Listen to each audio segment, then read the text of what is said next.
गांव के किसान की बात को मजबूती के साथ रखेंगे। इन्हीं विचारों के साथ आगे बढ़ते हुए भाई नरेश मीणा सभी। जय हो जय हो जय हो, धन्य है धन्य है। भाई मनराज जी दीवाना, ये कोई दोस्तों कोई किसी तरह के कोई उसमें नहीं आए, आपके भाई को आशीर्वाद देने आए, आपके भाई के व्यवहार करते रहे। भाई मनराज जी दीवाना, मैं आपका भी हार्दिक अभिनंदन करता हूँ। भाई मनराज जी दीवाना, आप भी मंच समाज में जन्म लेता तब भी नरेश ऐसा ही रहता। नरेश लोधा समाज में जन्म लेता तब भी नरेश ऐसा ही रहता। नरेश मुस्लिम समाज में जन्म लेता तब भी नरेश ऐसा ही रहता। ये बात अलग है, हम लोगों के पीछे एक जाति शब्द जोड़ दिया गया है। जाति और धर्म की लड़ाई लड़ाने वाले लोग अलग तरह के होते हैं। हम लोग तो वो है जो जातियों को एक चाचम पर बिठाने का प्रयास करेंगे, धर्मों को एक चाचम पर बिठाने का प्रयास करेंगे। इस छपरा की जनता में अमन चैन फैलाने का काम करेंगे। हम ऐसा काम करेंगे जो यहाँ के जो मुस्लिम भाई है वो जब ईद मनाएंगे तो हिंदू भाई उनका स्वागत करेंगे, उनका सत्कार करेंगे।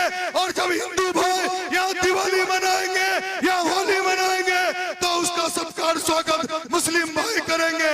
आज के बाद मैं चुनाव हारूं या मैं चुनाव जीतूं, पर आज के बाद मैं भरोसा देता हूँ कि आज के बाद छपरा में कोई दंगा नहीं होगा, छपरा में कोई जातियों को लड़ाने का प्रयास नहीं होगा।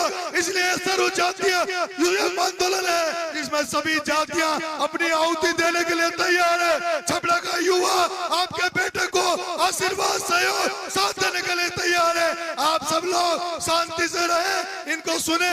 मैं अपनी बात को बीच में पूरी जो सार संबित बात है, मेरी मन की पीड़ा है, मन की इच्छा है, उसको आपको पहले बताऊंगा और उसके बाद हम रवाना होंगे। कोई जल्दी तो नहीं है,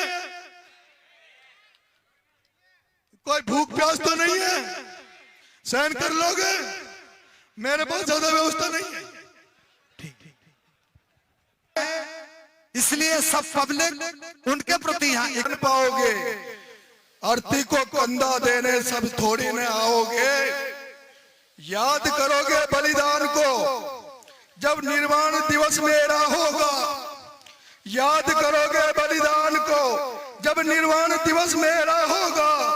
अब तक जो कुछ हुआ वो सब कायरता के कारण हुआ, कायरता के कारण हुआ। जाग जाओ, जाग जाओ, अब भी समय है। जाग जाओ, अब भी समय है। मेरी आवाज बन जाओ। जाग जाओ, अब भी समय है, मेरी आवाज बन जाओ।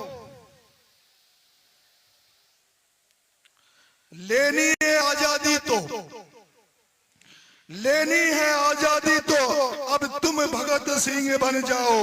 बार बार देता हूं निमंत्रण, बार बार देता हूं निमंत्रण, आखिर कब तक सोओगे। बार बार देता हूं निमंत्रण, आखिर कब तक सोओगे। अब भी नहीं जागे तो मित्रों, अब भी नहीं जागे तो मित्रों, सदियों तक सब रोओगे। अब भी नहीं जागे तो मित्रों, सदियों तक सब रोओगे। जिसको आना है आ जाना, जिसको आना है आ जाना। मैं तो पथ पर निकल पड़ा, फिर मत कहना सबके लिए वो एक जवान दिन खूब लड़ा। मैं तो मर जाऊंगा लेकिन तुम भी ना बच पाओगे। मैं थोड़ा जल्दी जाऊंगा, तुम भी पीछे से आओगे। ये मेरे एक भाई ने मुझे लाइनें भेजी थी जो मैंने आपको पढ़ के सुनाई, जो इस छपरा छिपा बड़ौद की जनता का दुख दर्द उसने अपने दिल में समेट के मुझे भेजा है और मुझसे आशा करता है। छपरा छिपा बड़ौद की जनता, जनार्दन, माताओं, बहनों, युवा साथियों, किसान भाइयों, मंच पर बैठे किसान भाइयों, पंच पटेलों, ये देख लो मंच, ये मंच देख लो। इस पर कोई नेता नहीं, इस पर कोई नेता नहीं है, कोई पार्टी का झंडा नहीं है। अगर बैठे हैं तो सर्व समाज के पंच पटेल बैठे हैं, पंच पटेल बैठे हैं। कोई कहां से आया, कोई कहां से आया, आपके बेटे को आशीर्वाद देने आए। पिछले समय में एक पार्टी में काम करता था। कांग्रेस पार्टी के बड़े नेताओं ने कहा कि नरेश जाओ छबड़ा में तैयारी करो, तुम्हारा टिकट फाइनल है, तुम्हें टिकट देंगे। मैंने कहा साहब मैं चला भी जाऊंगा, तैयारी भी करूंगा, मेहनत भी करूंगा, लेकिन वहां की जो राजनीति है, वहां की राजनीति बड़े आदमियों के हाथ में है, करोड़पति अरबपतियों के हाथ में है। आप मेरे से मेहनत भी करवा लोगे, मेरा पैसा भी खर्च करवा दोगे, और फिर पता चला कि उन्होंने इतना पैसा दे देंगे जो मेरी मेहनत पे पानी फिर जाएगा, मेरे पैसों पे पानी फिर जाएगा। और आज वही हुआ, आज वही हुआ। मैंने मेहनत भी करी, लोगों के दिल जीतने का प्रयास भी किया और टिकट मांगने का प्रयास भी किया, लेकिन जब उनको लगा यहाँ के व्यापारी जो लोग नेतागिरी में बैठे हैं, जो बीजेपी कांग्रेस का गठबंधन है, बीजेपी कांग्रेस के जो मिलकर जो नेता यहाँ नेतागिरी करते हैं, उनको लगा ये जो कहावत है, एक कहावत गांव में कहते हैं पूत के लक्कड़ पालने में दिख जाते हैं। और ये नेता तो इस तरह से जानते हैं, इन नेताओं को ये लगता है कि कोई व्यक्ति अगर राजनीति में किसान परिवार से आएगा, गाँव के परिवार से आएगा, खेत बाड़ियों में काम करके आ गया और संघर्ष की राजनीति करके आएगा, तो ये हमारी दलाली की राजनीति, हमारी पैसे की राजनीति को खत्म कर देगा। इसलिए यहाँ के बीजेपी कांग्रेस के सभी बड़े नेताओं ने एक होकर वही किया जो मैं यहाँ 2 महीने पहले कहता था। मैं कहता था मेरा नेता मजबूत है, मेरा नेता मुझे टिकट देगा, लेकिन मैं जानता था कि हो सकता है एक दिन ऐसा है जो मेरे नेता की नहीं चलने दे, क्योंकि मैंने देखा है यहाँ जो 100 करोड़ के आदमी बैठे हैं, यहाँ के व्यापारी बैठे हैं, वो राष्ट्रीय पार्टियों के राष्ट्रीय नेताओं को खरीदने की औकात रखते हैं। मैंने कहा था, प्रमोद जैन भैया कहता था मेरा पैसा राहुल गांधी तक जाता है, मेरा पैसा खड़गे तक जाता है, मेरा पैसा AICC तक जाता है, मेरा पैसा डोटासरा तक जाता है। मैं तो समझता तो था जब इसका पैसा राहुल गांधी तक जाता है, इसका पैसा खड़गे तक जाता है, तो नरेश अकेला सचिन पायलट कहां तक तेरी लड़ाई लड़ेगा? अकेला सचिन पायलट कहां तक लड़ाई लड़ेगा? लेकिन मेरे भाइयों, इस बीच में इन्होंने प्लान किया, अगर नरेश मीणा यहाँ रहा, नरेश मीणा हड़ौती की धरती में रहा, तो हो सकता है नरेश मीणा हजारों लोगों को लेके, क्योंकि मैंने प्लान कर रखा था यहाँ के आम जनता को लेके, हजारों लोगों को लेके मैं प्रदेश कांग्रेस कार्यालय पे टिकट मांगने जाने वाला था। इनको ये पता लग गया कि नरेश मीणा हजारों लोगों को लेकर टिकट मांगेगा, तो फिर वो हमारे पैसों पे पानी फेर देगा, उसको टिकट देने के लिए मजबूर होना पड़ेगा। लेकिन इन्होंने फिर क्या षड्यंत्र किया? इन्होंने षड्यंत्र किया मेरे भाइयों, मेरे पे झूठे 8 मुकदमे लगा दिए। 1 महीने में इस हिंदुस्तान में किसी नेता पे 8 मुकदमे नहीं लगे जितने आपके बेटे पे इस 12 की धरती में 8 मुकदमे केवल मात्र 1 महीने में इन्होंने लगा दिया। और उससे भी इनका पेट नहीं भरा, उन मुकदमों से पेट नहीं भरा। इन्होंने 2 बार आपके बच्चे को जेल भेज दिया, उससे भी इनका पेट नहीं भरा। तभी इन्होंने क्या किया? तभी इन्होंने क्या किया?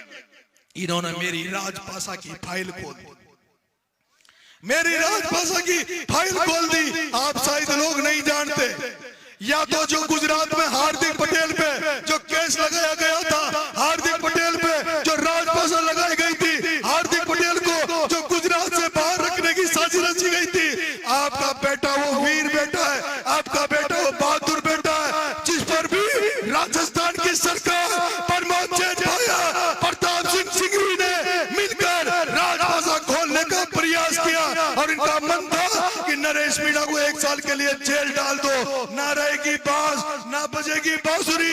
जब नरेश मीणा ही नहीं रहेगा, नरेश मीणा चुनाव में लड़ेगा ही नहीं, तो कौन बात रखेगा? और यही कारण है कि मैं पिछले 1 महीने से, आपको पता है चुनाव सिर पर था, टिकट सामने था, लेकिन आपका बेटा चुनाव की तैयारी नहीं कर पाया, टिकट की लड़ाई नहीं लड़ पाया। अरे मैं तो फरारी काट रहा था, मैं तो यहाँ से 500 किलोमीटर 4 किलोमीटर यहाँ की पुलिस ने आपके बेटे को 30 की ठोकरें खिलाने के लिए मजबूर कर दिया। आपके बेटे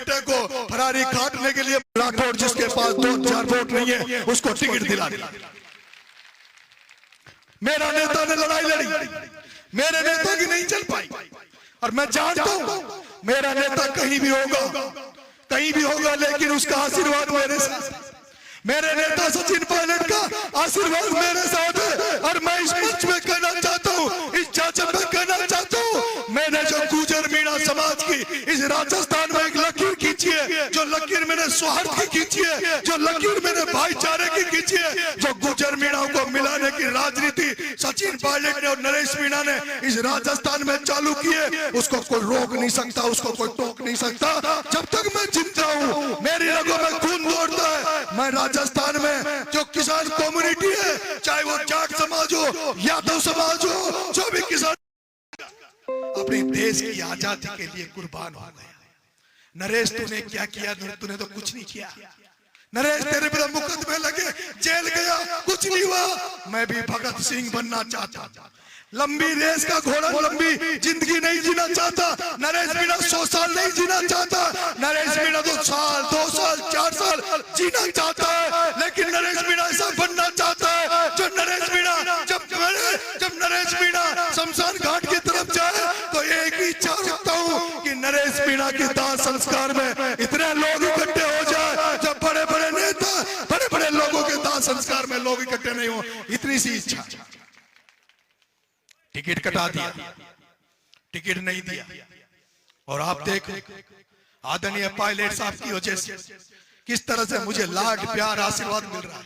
ये आपके सामने ये गुजर बाबा कहां से चल के आए, ये सपना देखते हैं, ये देखते हैं कि कोई मीणा समाज में भी एक बच्चा ऐसा पैदा हुआ जो सब जातियों को आगे लेकर चलना चाहता है, सब जातियों में जात सौहार्द बनाना चाहता है।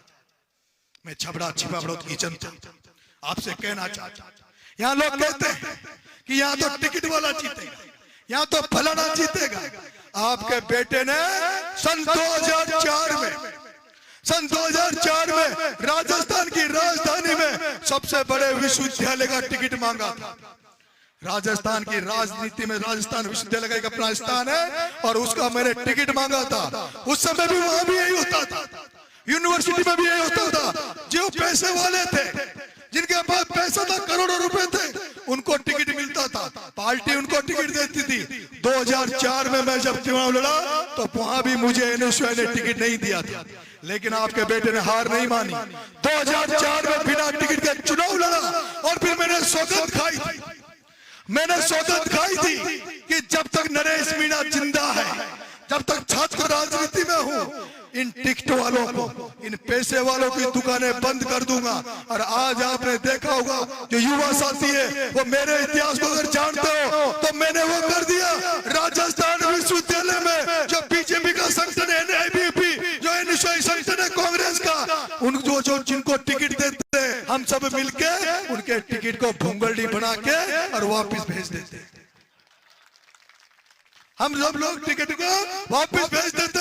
अगर आपने इस छबड़ा छिपा बड़ौद की जनता ने आपके बेटे को आशीर्वाद देने का प्रयास किया, आपने मुझे आशीर्वाद दिया, आपने मुझे जिताया, तो ये तय मान लीजिए, अगली बार जिसको भी टिकट मिलेगा, ये पार्टी जिसको टिकट के लिए ढूंढेगी, वो कहीं न कहीं कोई किसान का बेटा होगा।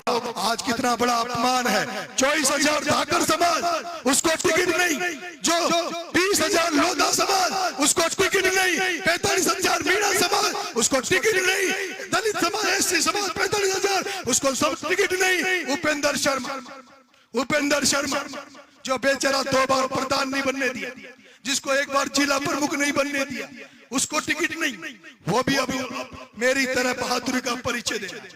उपेंद्र शर्मा को भी मैं दाद देना चाहता हूं, उसको धन्यवाद देना चाहता हूं, उसके माँ बाप को धन्यवाद देना चाहता हूं कि उसने भी कम से कम सड़क पर आकर इन दलालों से लड़ने का प्रयास किया। और मुझे ऐसा लग रहा है ये चुनाव उपेंद्र शर्मा नरेश मीणा के बीच में होगा। ये चुनाव उपेंद्र शर्मा नरेश मीणा के बीच में होगा। प्रताप सिंह भी 4थे नंबर पे जाएगा, और करण सिंह का पता नहीं कौन से नंबर पे रहेगा, लेकिन अगर टक्कर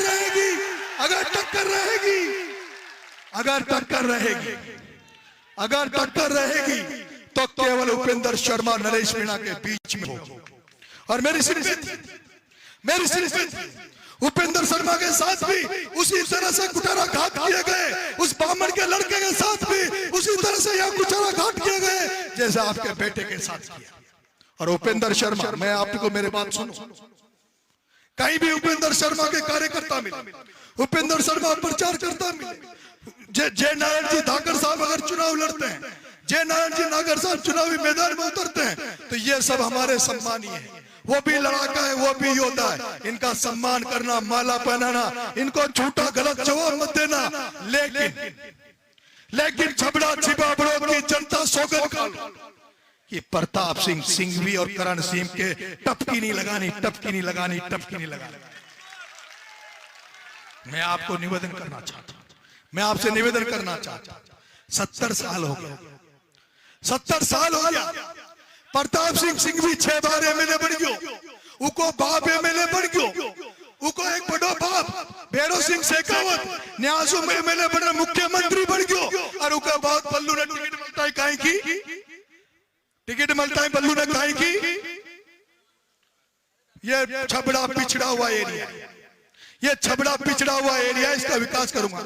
अरे प्रताप सिंह सिंघवी, तू 6 बार एमएलए बन गया, तेरा बाप एमएलए बन गया, तेरा बड़ा बाप भैरव सिंह शेखावत एमएलए बन गया, मुख्यमंत्री बन गया। 70 साल में तो इसको पिछड़ापन भी नहीं तू सुधार सका, तू इस छबड़ा का विकास नहीं किया, तो तू बुढ़ापे में क्या विकास करेगा। प्रताप सिंह सिंघवी, तूने जो जवानी में इस छबड़ा छिबड़ा का विकास नहीं किया, तो अब इस बुढ़ापे में क्या विकास करेगा। और दूसरा वो एक ठाकर साहब, आदरणीय ठाकर करण सिंह राठौर, 2008 में एमएलए बना दिया, सरकार बन गई, कुछ नहीं कर पाया। 2013 में टिकट कटा बेटा, 2018 में फिर चुनाव लड़ा, चुनाव हार गया। और जब यहाँ की जनता उसके पास गई, एक तरफ प्रताप सिंह सिंघवी दादागिरी की राजनीति करता था, मुकदमों की राजनीति करता था, लोगों को डराने की राजनीति करता था, और दूसरी तरफ वो करण सिंह राठौर जो क्या कहता था, कभी भी चल जाओ, मारे तो चाला ही कौन है, मारे तो कोई सुने ही कौन है, तो तारी ऐसी तैसी के नाम लड़ा सके, थारी चाला कौन है, थारी कोई सुने कौन है, फिर तू काई का चुनाव लड़ा छे। रुक जाओ ना बाबा, रुक। थारी चाल कौन है, थारी लुगाई तो सुना चाहिए, कौन सुना चाहिए तो पूछ लियो। क्या करण सिंह थारी लुगाई थारी सुना चाहिए ना सुना चाहिए तो बता। आपका बेटा 2 महीने में आया है, मात्र 2 महीने आपके बीच में घूमा है। मेरे पास कोई वार्ड पंच नहीं, मेरे पास कोई पद नहीं था, लेकिन यहाँ के लोगों ने कहा कि साहब माँ का लोड सेटिंग का नाम पर लाइट काट ले खाएंगे, माँ का लोड सेटिंग आउचर लाइट काट ले जाइए ना, इनको फोन करा जा तो खेचे लोड सेटिंग आ गई। मन का मैं आ रहा हूं सेटिंग करने, मना मैं आ रहा हूं सेटिंग करने। एक पहुंच गया छिपा बड़ो, और वो सब आपने देखा, वो अय्यर का कैसे ऊंचा नीचा हो रहा था। एक वो व्यक्ति जिसको आपने 3 बार 15 साल से करण सिंह राठौर को देख रहे हो, जो कहता मेरी चलती नहीं है। एक वो व्यक्ति सिंघवी जो अब तक कहता था 70 साल से जिसको वोट दे रहे हो, देख लेना, वोट दे देना, नहीं तो देख लेना। और जिस दिन से मेरा नाम सुना ना उसने कि नरेश आ रहा है, अब कह रहा है गिड़गिड़ा रहा है, वोट दे। मैं मुजीम भाई, कहाँ है मुजीम भाई? और मुजीम भाई कह रहे थे डर की राजनीति, फलानी राजनीति। मैं कह देना चाहता हूं, प्यार से चुनाव लड़ूंगा, पैर छूकर चुनाव लड़ूंगा, किसी का विरोध नहीं करूंगा।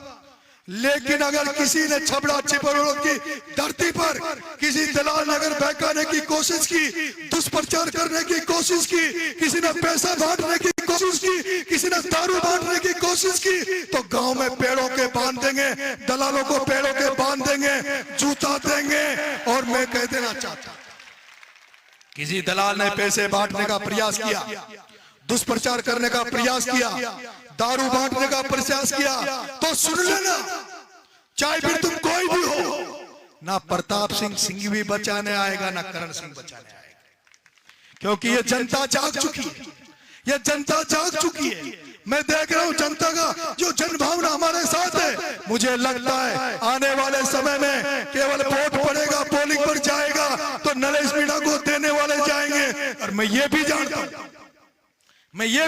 हूं कि ये सिंघवी और प्रताप सिंह सिंघवी करण सिंह के साथ कुछ लोग जो पार्टी की वजह से घूम रहे हैं, उनका वोट भी हमें मिलने वाला है। और वो वोट नहीं देंगे तो उनकी लुगाई का छोरे का वोट तो नरेश को मिलने वाला है, ये तय है, पक्की बात।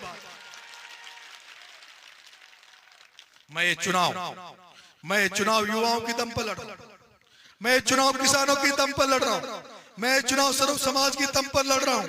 आप सबका आशीर्वाद मिलेगा ऐसी मैं आशा करता हूं।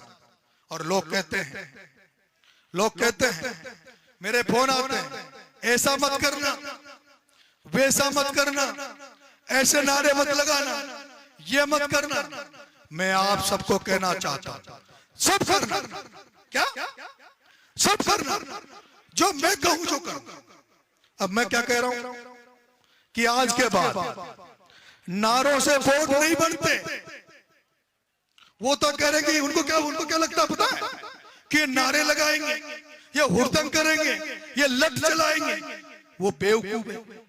मैं राजस्थान विश्वविद्यालय से पढ़ा लिखा व्यक्ति हूँ, पढ़ा लिखा राजनीति करता हूँ। मेरे साथ जो सैकड़ों लड़के आए वो बाहर से पढ़े लिखे आए, हम सब जानते हैं चुनाव कैसा। मैं आपसे कहना चाहता हूँ, मुझे नारों की जरूरत नहीं, मुझे भीड़ की जरूरत नहीं, मुझे तो जरूरत है कि आप एक एक वोट के छबड़ा छिपड़ों के एक एक वोट के पैर पकड़ लो, एक एक वोट के पैर पकड़ लो, उनके दंडवत हो जाओ, उनको ये आश्वस्त कर दो कि कभी भी तुम्हें नरेश की जरूरत पड़ेगी तो तुम्हारे साथ नरेश को खड़ा कर देंगे। ये जिम्मेदारी, दंडवत होकर पैर पकड़ के वोट मांगो। नारों से वोट नहीं मिलता, सभाओं से वोट नहीं मिलता। आप कहोगे तो आपके बेटे के पास ऐसे ऐसे दानदाता है, ऐसे ऐसे पैसे देने वाले हैं। अगर मैं कहूं कि मुझे 5 दिन हेलीकॉप्टर घुमाना छबड़ा छिपड़ों के ऊपर, तो 5 दिन हेलीकॉप्टर घुमा दूंगा। मेरे पास ऐसे ऐसे लोग हैं, अगर मैं उनको कहूंगा कि मुझे छबड़ा छिपड़ों की जनता के लिए कैटरीना कैफ को नचाना है, ऐश्वर्या राय को नचाना है, तो वो ऐश्वर्या राय कैटरीना कैफ को नचा देंगे। लेकिन इनसे वोट नहीं, इनसे तो वोट बिगड़ते हैं। और वो सामने वाले यही चाहते हैं कि उड़दंग हो, सभाएं हो, माहौल खराब हो और नरेश को हम बदनाम घोषित कर दे, नरेश को हम गुंडा घोषित कर दे। लेकिन उनकी गलतफहमी है। मैं एक पटेल के घर में पैदा हुआ हूँ, मेरे पिताजी, मेरे दादाजी, मैं पटेल खानदान से आता हूँ। जिस घर में अगर कुछ खिला नहीं पाए, तो जिस घर में ये नियम है, ये कानून है कि किसी को बिना पानी प्यासे, बिना खाने के नहीं जाने, मैं उस घर में पैदा हुआ। मैं उस घर में पैदा हुआ हूँ जो जयपुर में 20 साल राजनीति करके आया, जो जयपुर में अरबों खरबों रुपए कमा सकता था। लेकिन मुझे पता था मैं ऐसा कोई कर्म नहीं करूंगा, ऐसा कोई काम नहीं करूंगा जब मेरे माँ बाप को कभी लज्जित होना पड़े, मेरे बाप बाप को नीचा देखना पड़े, मेरे गांव को नीचा देखना पड़े, मेरे लोगों को नीचा देखना पड़े। और 25 साल की इस राजनीति में आज दिन तक कोई ये नहीं कह सकता कि नरेश मीणा पे कोई फूटी कोडी का दाग है, नरेश मीणा पे कोई फूटी कोडी का। नरेश मीणा तो बेचारा 6-6 महीने खेतों में पड़ा रहता हूं, और आज मैंने देखा है पूरा टाइम नहीं था। परसों तक मैं कंफ्यूज था, परसों तक मेरा मन था कि मैं पीपलदा से लड़ूं, छबड़ा से लड़ूं, क्योंकि पीपलदा में भी छबड़ा से ज्यादा लोग मुझे चाहते थे। लेकिन जब कल समीकरण मैंने देखा, कल टिकट का जब मुझे पता लग गया कि भाई टिकट चेतन को मिल रहा है, तो फिर मैंने लगा कि वहां ठीक नहीं है, अब छबड़ा ही चुनाव लड़ेंगे।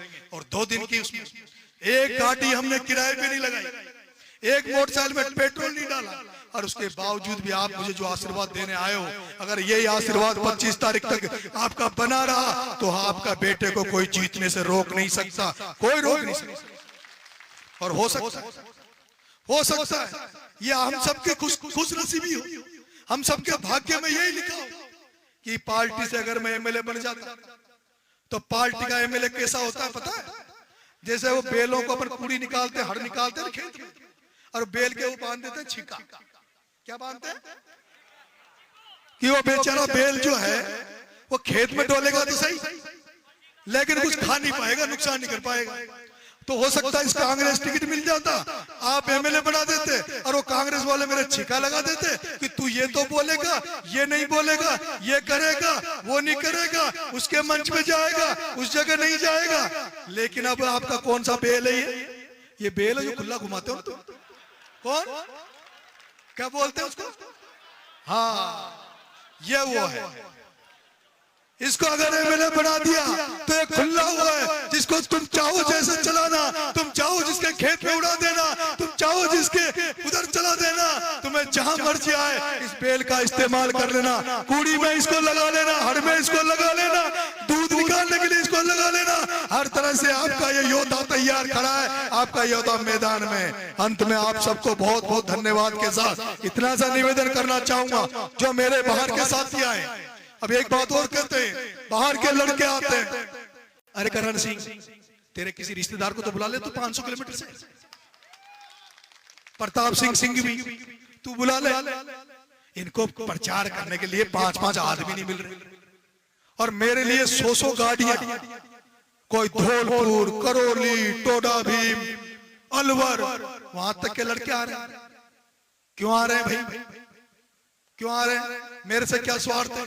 अब तो ये स्वार्थ भी नहीं है कि चुनाव का क्या होगा, निर्दलीय लड़ रहा हूं, फिर भी ये आ रहे हैं। खुद का डीजल चला के आ रहे हैं, पैसे देने आ रहे हैं, क्योंकि आपके बेटे ने, आपके भाई ने जहां भी रहा है, जिस जगह भी रहा है, केवल लोगों का दिल जीतने का काम किया है, लोगों का विश्वास जीतने का काम किया है, लोगों का भरोसा जीतने का काम किया है। इसलिए ये लोग मुझे आशीर्वाद देने आ रहे हैं। और मैं आपसे कहना चाहता हूं, आप देखना, चुनाव देखना।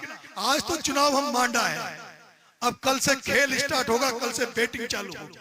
मेरे जो युवा साथी हैं, आपके गांव में जो वोट मांगने आएंगे, जो मेरे जयपुर, धौलपुर, करौली, वहां से जो लड़के आए, उनको आप अपने गांव में देखना। उनको अगर आपने अपने घर में बिठाया तो वो आपके बच्चों को शिक्षित करके जाएंगे। उनमें से कोई ऐसा आएगा जो कलेक्टर बनने की तैयारी कर रहा है, कोई ऐसा आएगा जो आरएस बनने की तैयारी कर रहा है, कोई ऐसा आएगा जो आने वाले समय में कस्टम बनेगा, कोई ऐसा आएगा जो तहसीलदार बनेगा, कोई एसडीएम बनेगा। ये जो बच्चे आ रहे हैं, जो सुंदर सुंदर बच्चे आ रहे हैं, ये सारे बच्चे पढ़ने वाले हैं। सारे बच्चे 90-90, 70-70, 80-80% अंक लेकर जयपुर में पढ़ते हैं। ये आपके बच्चे यहाँ आ रहे हैं। अगर आपने इनको आशीर्वाद दिया, आपके गांव में जब ये घूमेंगे, आप अपने बच्चों को इनसे मिलवाना, आपके बच्चों को भी नई लकीर देंगे, आपके बच्चों को गाइडलाइन देंगे कि किस तरह से पढ़ाई होती है, किस तरह से नौकरियां मिलती है। मैं आपसे विश्वास दिलाता हूँ, एक बार आपके बेटे को बना दो, आपको पीछे मुड़ के देखना नहीं पड़ेगा। इस थर्मल की राख खाने के लिए मजबूर नहीं पड़ेगा।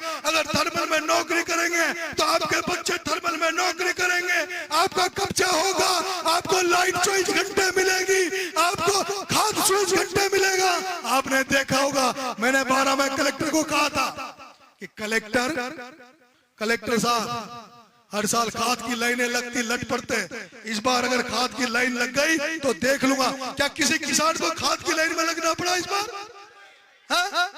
तो बिना पद के, बिना उसके आपका बेटा लड़ सकता है। तो आप बना दो, एक बार आप बना दोगे तो आपका बेटा जो यहाँ बोल रहा है, ऐसे किसी राजस्थान की विधानसभा में बोलेगा और पूरा राजस्थान छबड़ा छिपा बड़ौद को जानेगा। इस छबड़ा छिपा बड़ौद को प्रताप सिंह भी 70 साल में नहीं जना पाया, करण सिंह 15 साल में नहीं जना पाया। पिछले 2 महीने में आपके छबड़ा छिपा बड़ौद को पूरा हिंदुस्तान के नेता जान गए, पूरा हिंदुस्तान के लोग जान गए कि कोई छबड़ा छिपा बड़ौद है जहां एक युवा नरेश मीणा हुंकार भर रहा है और लड़ाई लड़ रहा है। ये लड़ाई आपकी दम पर है। अब ये हार जीत आपके हाथ में। मैं जीतूंगा तो आप सब जीतोगे, मैं हारूंगा तो आप सब हारोगे। आप हाथ खड़े करके कहो, हाथ खड़े करके सौगंध खाओ कि नरेश मीणा बन के मुझे आशीर्वाद दोगे, मुझे चुनाव भेज के दोगे। बोलो गुगेर माता की, बोलो गुगेर माता की, बोलो छबड़ा की जनता की, बोलो छिपा बड़ौद की जनता की। अब आप सब यहाँ से, मैं, मेरी पत्नी, बच्चे और ये औरतें, हम आगे आगे चलेंगे। धन्नाता चौराहे से वापस आएंगे, सब लोग शांति से चलेंगे। नारे लगाना, कोई उल्टा सुल्टा नारा मत लगाना। और एक विशेष आग्रह ये है, नारा, एक विशेष आग्रह ये शेर आया, इस तरह नारे नहीं लगाना, है ना? कोई गलत नारा नहीं।